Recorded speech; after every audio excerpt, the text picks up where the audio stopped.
एकनाथ महाराज आहेत. हा. काय फक्त तेवढंच सांगितलं आणि त्यांनी ज्ञानेश्वरी घेतली आणि दररोज या ठिकाणी काय नाही फक्त पाया पडतात त्याची आहे ना. नाही रामकृष्ण हरीचं जप करते. हा आणि असं म्हणजे करतात आज्ञा कळू लागले, वया कळू लागले, वाचा यायला लागले त्यांना. वाचन नाही येत. म्हणजे ते असं कळायला लागले. आता मी काय बोलतोय त्यांना ते कळतात व्हावे. सगळं बोलले. ते बोट ठेवायचं असं बोट ठेवता ना. असं म्हणजे शब्दाने नेसलं की शब्द आहे ना हा. याला म्हणायचं रामकृष्ण हरी रामकृष्ण हरी रामकृष्ण हरी. आता त्यांना वाचताच येत नाही मग ते ओळीवर शब्दाला हात ठेवायचा आणि काय म्हणायचं रामकृष्ण हरी रामकृष्ण हरी रामकृष्ण हरी. त्याला सांग श्रद्धा तुम्हाला सांगतो त्या ग्रंथाची पावर सांगतो तुम्हाला. असं करता करता या ठिकाणी बघा आता त्या ज्ञानेश्वरी त्या ऐका रे सगळे मोबाईल वरले बी काय त्या ज्ञानेश्वरीने म्हणजे ज्ञानेश्वरी आज बी ज्ञानेश्वरी मध्ये ज्ञानेश्वरी ग्रंथात वाङ्मय रूपाने दादा सांगायचे ज्ञानेश्वर महाराज आहेतच. ह्या भागवतामध्ये वाङ्मय रूपाने शब्द रूपाने एकनाथ महाराज आहेतच 100%. हे आईंचा अनुभव आहे. सांगू का ते 6 वर्ष झाला हा उपक्रम आहे त्यांचा. एका कीर्तनकाराचं ऐकलं त्यांनी ज्ञानेश्वरी घेतली बॅग आपल्या पिशवीत ठेवायची कुठं जायचं म्हणलं तर ती ज्ञानेश्वरी बरोबर ऐका लक्षात घ्या. त्यांनी ज्ञानेश्वरी ग्रंथाचं किती पावर आहे तुमची श्रद्धा कशी फलीभूत होती. आणि काय झालं या ठिकाणी त्या फिरत फिरत इकडं पूर्वी इकडे कामाला होत्या निमगावला मग आपल्या आल्या इकडं या भागात चला बाबा जावा आता निवांत झालोय आपण. मग या ठिकाणी आले आणि काष्टीला म्हणले एका दुकान दिसलं साडीचं दुकान दिसलं आणि त्या साडीच्या दुकानात ह्या घुसल्या. साडीच्या दुकानात घुसल्या ती होतं नामधारकाचं दुकान रेखाताई राईन्स काय त्यांचं दुकान या ठिकाणी. आणि त्या दुकानात घुसल्यानंतर या ठिकाणी त्यांनी आपलं साडी घेतली पैसे द्यायसाठी या ठिकाणी त्या बॅगीतल्या अगोदर पैसे ज्ञानेश्वरीच्या खाली पैसे म्हणून या ठिकाणी ती ज्ञानेश्वरी काढली ना वर. त्या म्हणले ही काय आहे तुमच्याजवळ ज्ञानेश्वरी म्हणले त्या आणि तुम्ही तुमच्याजवळ ज्ञानेश्वरी. मग ते रेखाताईंना म्हणजे आनंद झाला नाही त्यांना लय आनंद झाला ना. अरे एवढी म्हातारी बाई वाचता येत नाही आणि दररोज ज्ञानेश्वरी बरोबर घेऊन फिरती का फिरत असेल. 6 वर्ष झालं ज्ञानेश्वरी दुकानच्या आत घेतलं ज्ञानेश्वरी त्यांनी ती काउंटर उघडलं त्यांना आत घेतलं आणि त्यांना सांगितलं या ठिकाणी मग ह्या नामाचा विषय म्हणजे मला सांगा या ठिकाणी त्या ज्ञानेश्वरीनी ऐका ना ज्ञानेश्वरीनी या ठिकाणी त्यांना एका साधकाची भेट करून दिली. राईंची साधकाची कुणी भेट करून दिली त्या ज्ञानेश्वरीनी. आणि त्या साधकाने ह्या नामाचा विषय सांगितला की या ठिकाणी म्हणजे तुम्हाला नामाची फार गरज आहे या ठिकाणी आणि मी तुम्हाला एक नंबर देते आणि पत्ता देते तेवढ्या नंबरवर फोन करायचा आणि तुम्ही त्यांच्या घरी ते नाम घ्यायला जायचं त्यांच्याकडे. त्यांनी नाम घेत आता ह्या कुठं राहिला आता औरंगाबादला. आता ही त्याच्यानंतर घडलेली आता ही 6 वर्षापूर्वीची घडत नाही. मला यांचा वर्षापूर्वी फोन आला होता 1 वर्षापूर्वी नंबर घेतलेला आणि वर्षभर झालं माझा नंबर घेतलेला. मग ते औरंगाबादवरून फोन करायचे मी अशी बोलते काय आणि मला तुमची गाठ घ्यायची मला ते नाम द्या तुमच्याकडलं. आता माझी ओळख नाही पाळख नाही या ठिकाणी त्यांचं अधून मधून फोन यायचा. पण आज या ठिकाणी योगाने ते या ठिकाणी आळंदीला बघा ज्ञानेश्वर महाराजांकडे आळंदीला गेल्या आणि आळंदीहून बरोबर ज्ञानेश्वर महाराजांनी बरोबर ते म्हणले मी म्हणलं आता मी म्हणलं या ठिकाणी आता आई मला आज काम येलंय आता तुम्ही परत आल्या या माझ्याकडे अनुग्रह घ्यायला. पण ते काय म्हणले माहिती का मला आता अशी आस लागली अशी ओढ लागली ती नाम घ्यायची या ठिकाणी आता मला जाऊच वाटा नाही. मला असं वाटतं की आता तुमची गाडी घेऊन म्हणलं आता खरं त्यांना भूक लागली या मग तुम्ही आता म्हणलं या इकडं आणि म्हणून त्या इथं आल्यात आज. काय बघा साधे एक ज्ञानेश्वरी तुम्ही आम्ही त्याला कागद समजतोय पण ते कोण आहे माहिती का ही प्रत्यक्ष ज्ञानेश्वरी ग्रंथ हा ज्ञानेश्वर महाराज आहे प्रत्यक्ष. म्हणून तर ज्ञानेश्वर महाराजांनी रेखाताईंची भेट करून दिली एका सत्य भक्ताची सत्य साधकाची भेट करून दिली आणि त्यांनी या ठिकाणी त्या सत्य सांगितला आणि म्हणून तर या ठिकाणी त्यांनी तो विषय सांगितला, म्हणून त्यांना आता नाम घ्यायची बुद्धी उत्पन्न झाली आहे. म्हणजे ज्ञानेश्वर महाराजांनी ज्ञानेश्वरीची नीची सेवा केली आहे, तरी ज्ञानेश्वर महाराजांवर जबाबदारी पडली आणि आणून पोचवलं ना काय योग्य या ठिकाणी.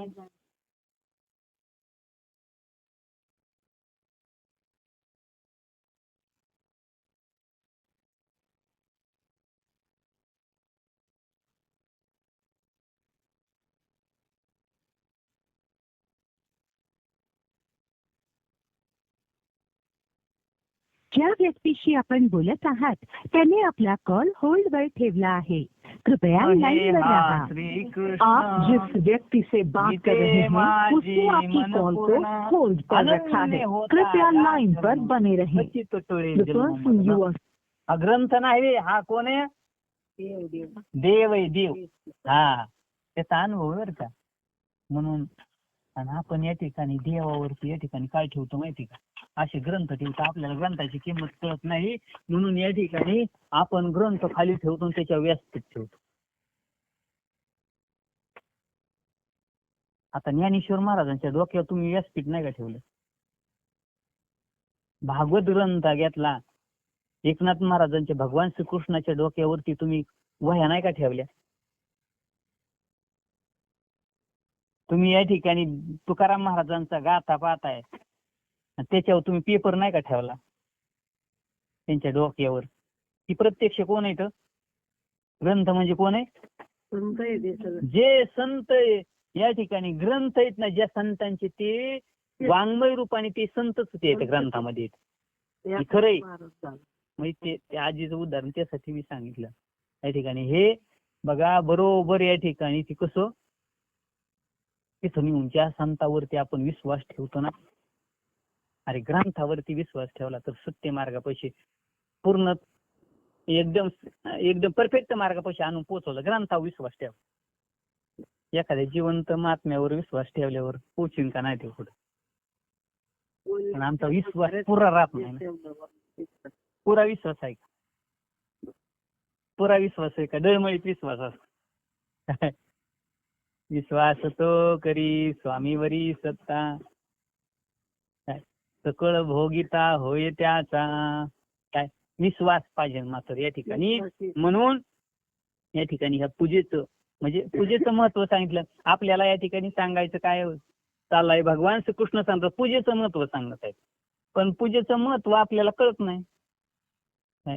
आपल्याला ग्रंथाचं महत्व कळत नाही. आम्ही ग्रंथाचा अविहेर करतो. आमच्या हरिपाठाचे पुस्तक बघा काय अवस्था आहे. सांग का, सगळ्या ग्रंथात श्रेष्ठ ग्रंथ आहे हरिपाठ. सामान्य माणसासाठी सगळ्यात मोठा ग्रंथ कोणता आहे?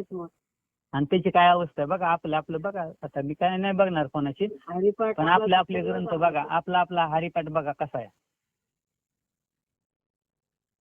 आणि ते जर एक चांगलं 2-4 हजाराचं पुस्तक असतं आपलं MPSC UPSC कसं ठेवलं असतं? ज्ञानेश्वरीला म्हणते माझी कसं ठेवलं असतं? बिल्डिंगाची बाबा. त्याला कव्हर लावला असता, मस्त बुक बाइंडिंग या ठिकाणी केलं असतं त्याला, आहे का नाही? चांगले महत्वाचे किमतीवान असते. 5 रुपये किंमत आहे ना हरिपाठाची, त्याच्यामुळे आम्हाला किंमत.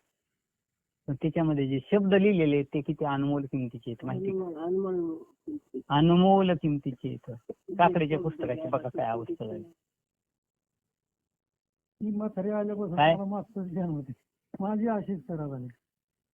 काय या ठिकाणी आपले म्हणजे हे ग्रंथ नाही तर हे काय येतं? अरे ते देव येतं प्रत्यक्ष.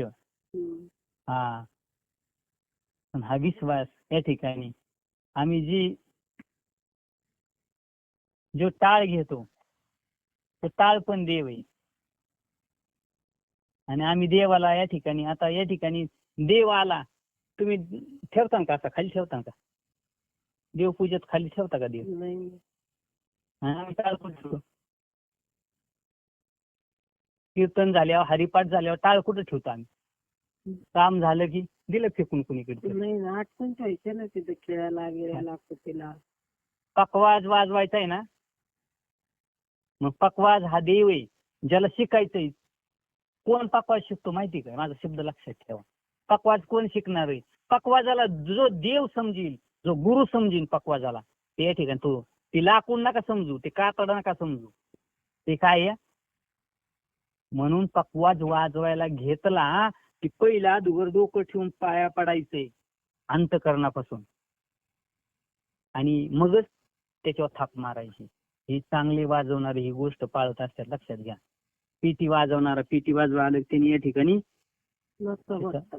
हा व्यासपीठावर कीर्तन करायला आल्यावर जसं व्यासपीठावर पाया पडतो तो अगोदर आणि मग कीर्तन चालू करतो. काय? का?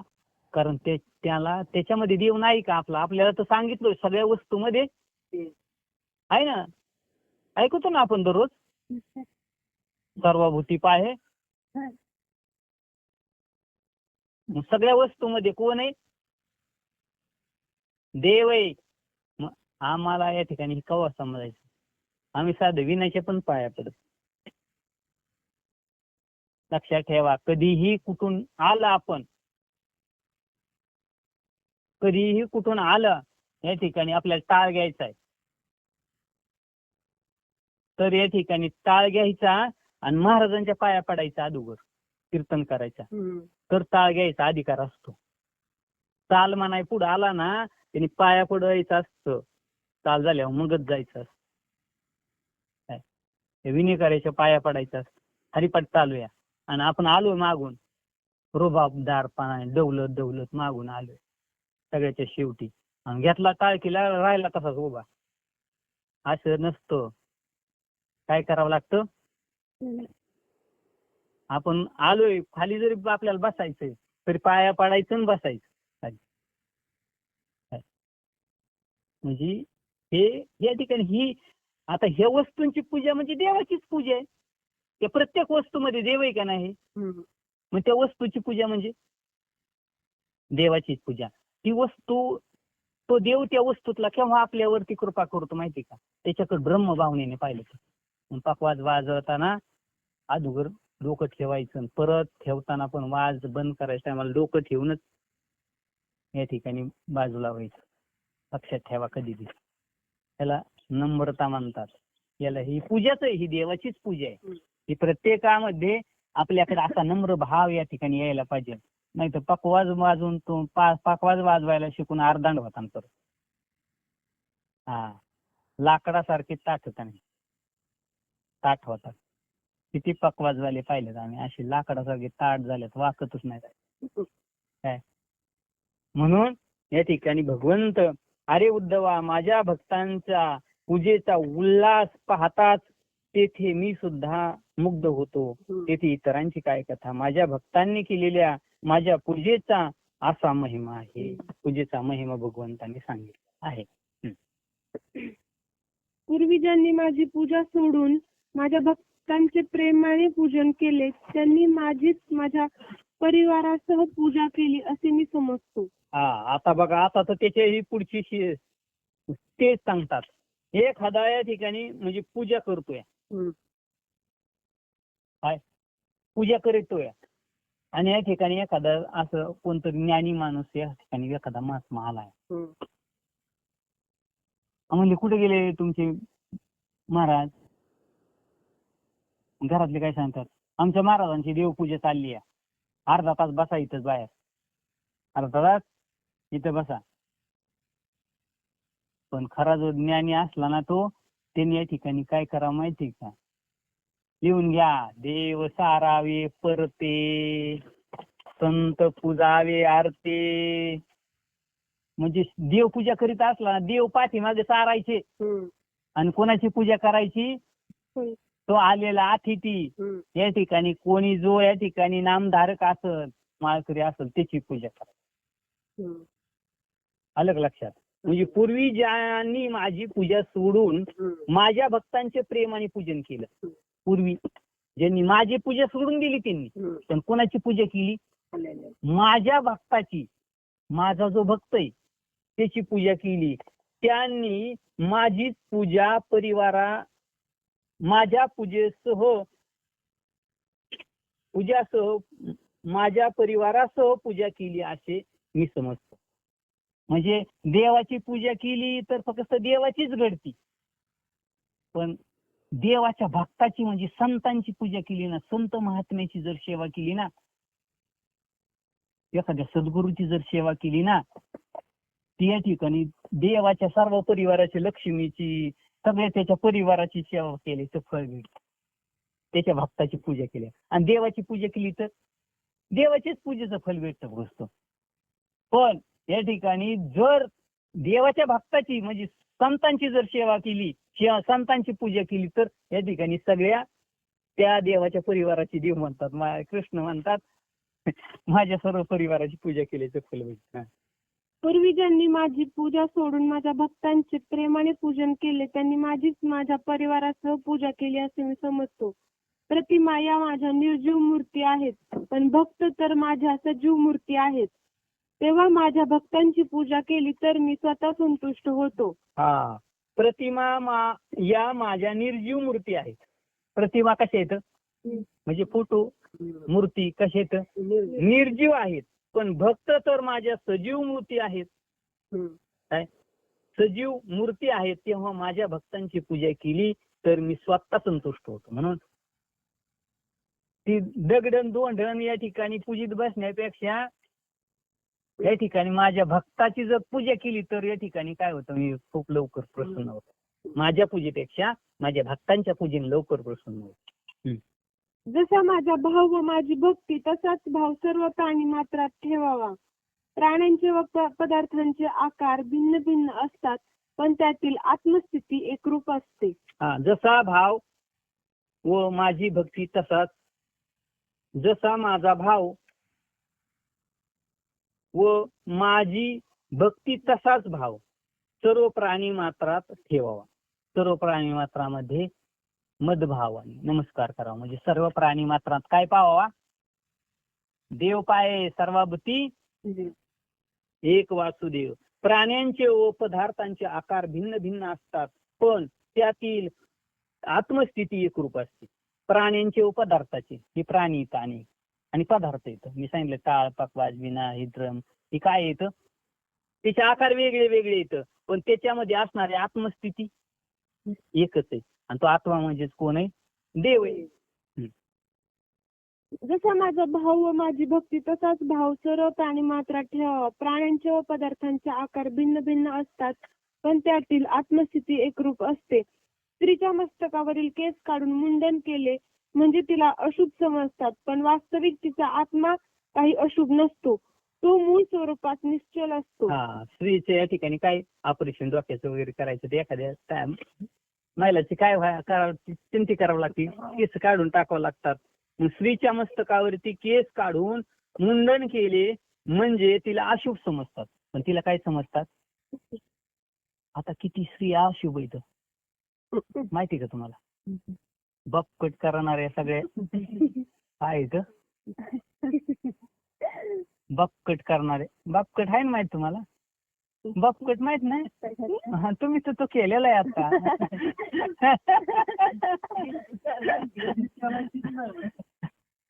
हे बापकट नाही माहिती तुम्हाला, नाही यालाच बापकट मानते. तुम्हाला माहिती का नाही बापकट, तिला माहितीच नव्हतं आणि खाशी बरं खरंच. त्याला बापकट म्हणतात, पण या ठिकाणी त्याला काय समजतात, आपल्या धर्मामध्ये अशुभ समजतात बरं का.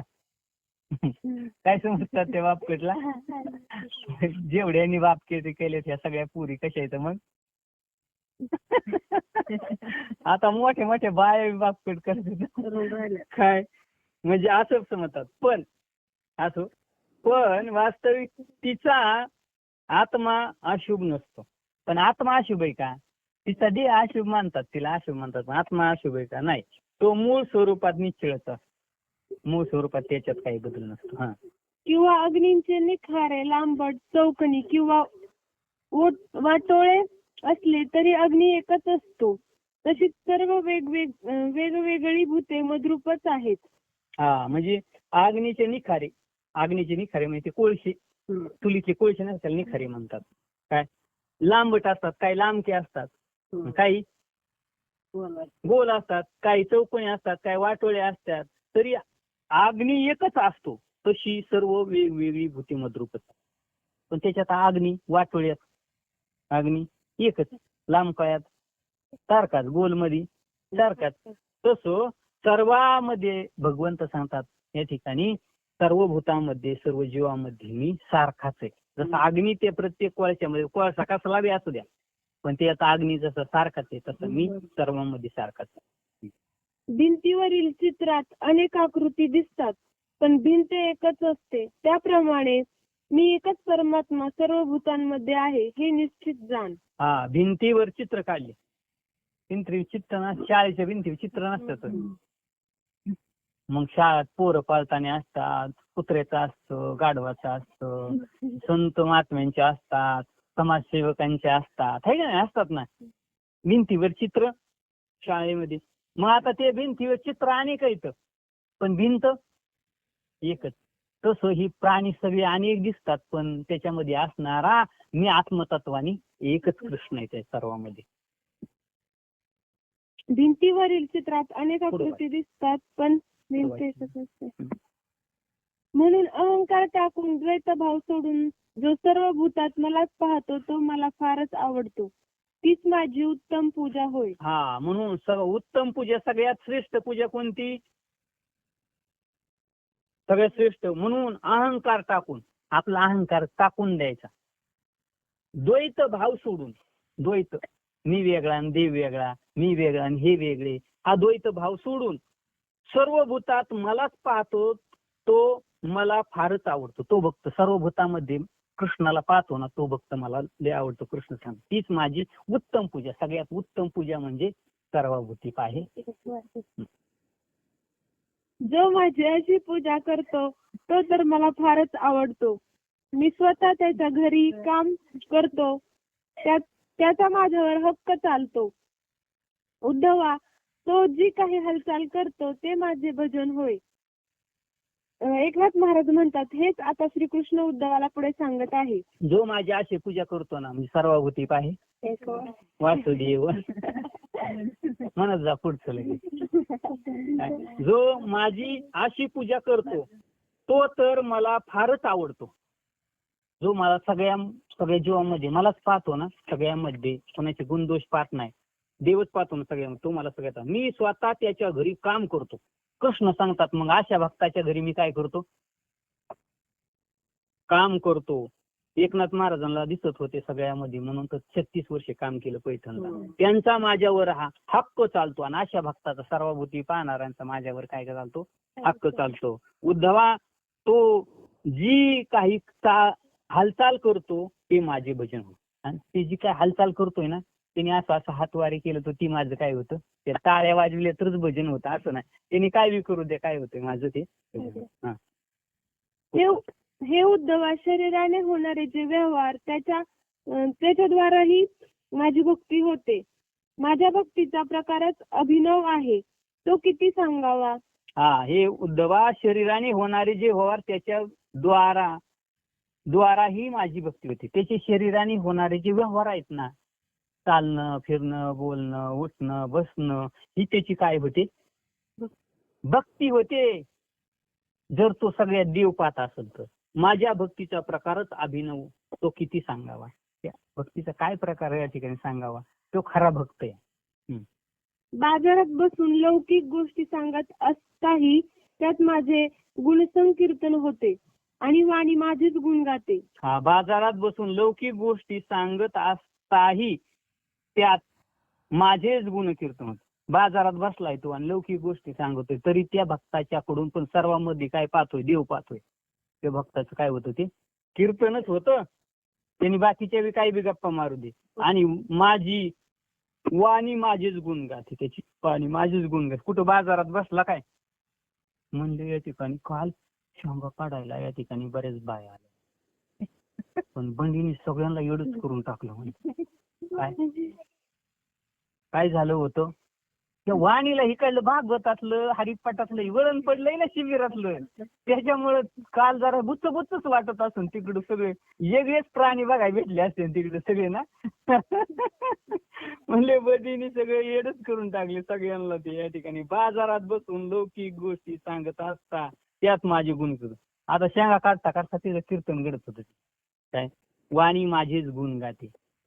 ती वाणी सवय लागली नाही ती देवाचं गुण गायचं. आता ती जमतंय दुसरं कोणाचं गुण गायला लागलं ती बाकीचे काहीतरी बोंबलत असते ही काढलं ती काढलं कुटाळ्या काढीत असते आणि करोनाचं काढीत असते आणि ही काढत.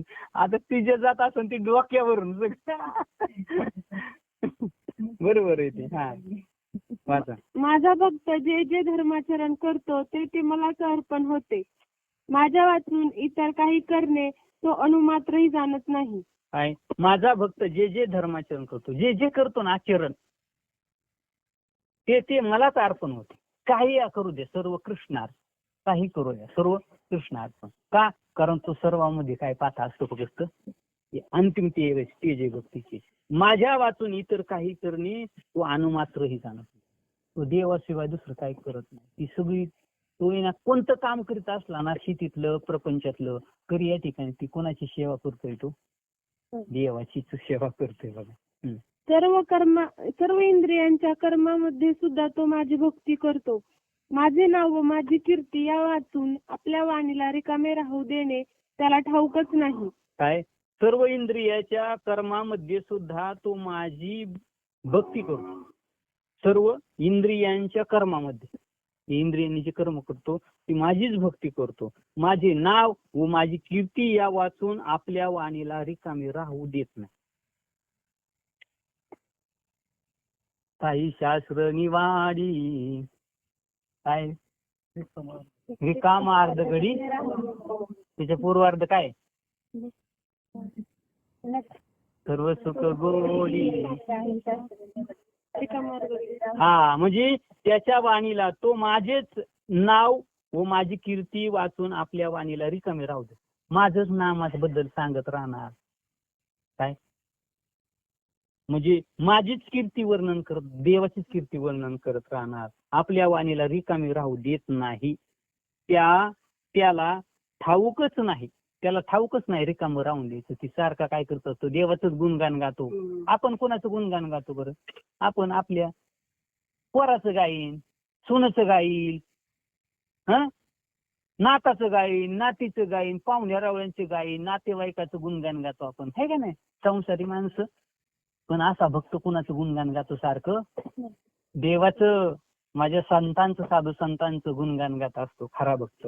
त्याच्या मनात त्याच्या मनाला जे काही आवडते ते सर्व तो मलाच अर्पण करतो आणि आपले मनही मलाच अर्पण करतो. हा त्याच्या मनाला जे काय आवडतं ना त्याची आवडती गोष्ट असेल तो कुणाला नेऊन ठेवतो देवाला अर्पण करून टाकतो. आवडते ते त्याला अर्पण करतो. ते सर्व आपले